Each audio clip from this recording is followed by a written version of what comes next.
Hey, if you're still with me, it's Friday. You made it, okay?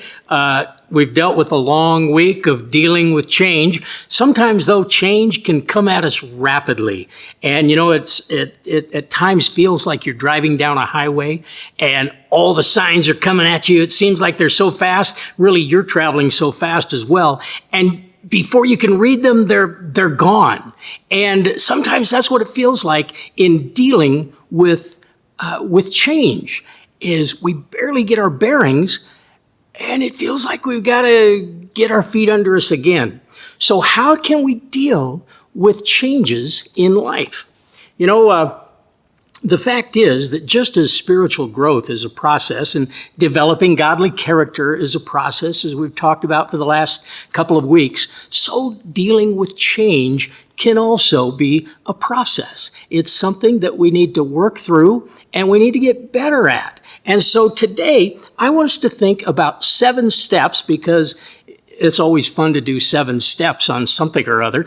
And so I want us just to think about 7 steps in this process of dealing with change. So hang with me for just a second because the first step is the step of cluelessness, okay? Now that's where we're sort of like going through life with sort of a duh kind of attitude.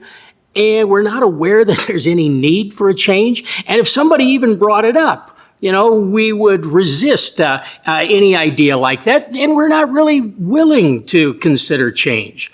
So the first step is sort of the step of cluelessness. But then there's a second step that I think sometimes God is working within us. And I call that second step the step of holy dissatisfaction, where there's just sort of this troubling sense within us that things aren't quite right or things could be better. And so I begin to look at all of that, and the Spirit of God is beginning to deal with me on coming to the realization of the necessity for change. And that brings us then to step number 3. Now, step number 3 is really the step of evaluating. It's where you need to change, but I need to think about this a little while.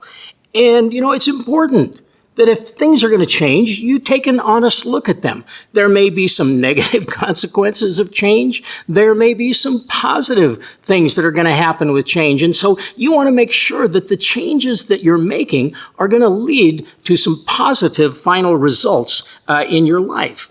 Now, let's move on here in our process because the 4th step in this process is determining.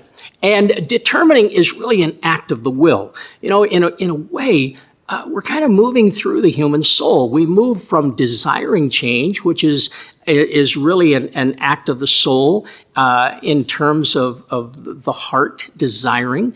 And then the mind begins to evaluate. But now we're at the level of the will, and we're beginning to make decisions about, we're going to do something about this. And the will comes to that point of deciding that change is really necessary. Now, you're still sort of thinking things through because some of this, all happens at the same time. But you eventually come to that point where you're ready for the 5th step, which is taking action. And this means that you sort of take those first unsteady steps toward change. And like that toddler, you're likely to stumble, but you sort of step out and you take a chance. Well, that's maybe the boldest action of the 7, the boldest step of the 7, because you kind of know that step number 6 is going to happen. You are going to stumble, okay? Failure is always a step on the journey to success. And as someone has said, if we're going to fall, always fall forward. Forgive yourself, make your adjustments, refine your plan, get up, and start walking again. Don't beat up on yourself. Recognize you're going to stumble a few times before you learn to walk. Now that brings us to the final step of dealing with change, and that is walking steady. And now at this point, the falls are a little less.